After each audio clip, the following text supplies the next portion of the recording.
Be ready. Start. They have one school, and even if there is arrangement for starting another subject, no effort is made, and no sooner they feel they should give guarantee of some sort of technical education without proper inquiries with regard to the possibilities for employment and the various mineral resources, etc., and the basic education that should enable the students to enter the polytechnics, to have the training where it is available. These polytechnics are started stanza. Similarly, there is some confusion about the use of the word university. So, we have the Roorkee University for one subject with engineering. So, it seems there is going to be one university for one faculty. We have one music university also in Madhya Pradesh.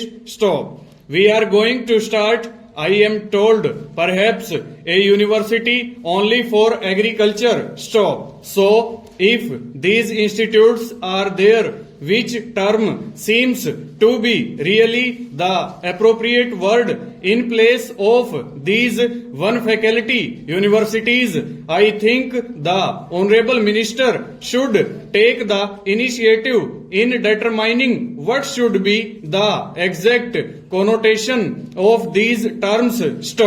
Otherwise, one day, as was pointed out, there will be perfect confusion. Stanza. There comes also the question of the recognition of the degree given by these institutes. Of course, if the training with the special facilities available and the specially recruited staff available is of a high standard, naturally people would be very anxious to recruit the people who have passed out from their stop. In the beginning, there will not be any trouble with regard to making use of the graduates turned out from their stop. But the question of recognition has to be decided on certain principles, and those principles should be laid down and followed from the beginning. Stanza.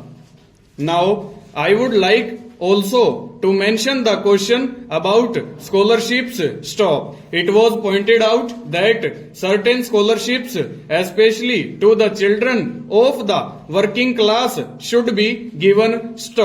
I would like to point out here that there is already provision for that, and it is not something new.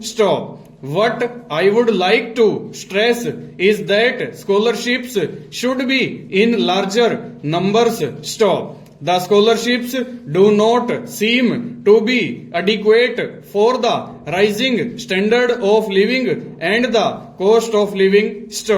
The scholarships that are given do not meet half the need.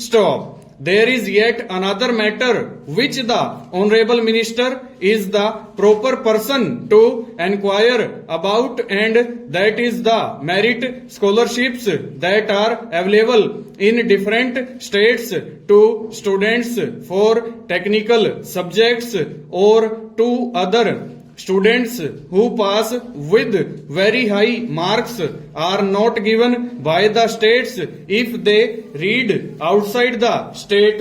Full stop. Over.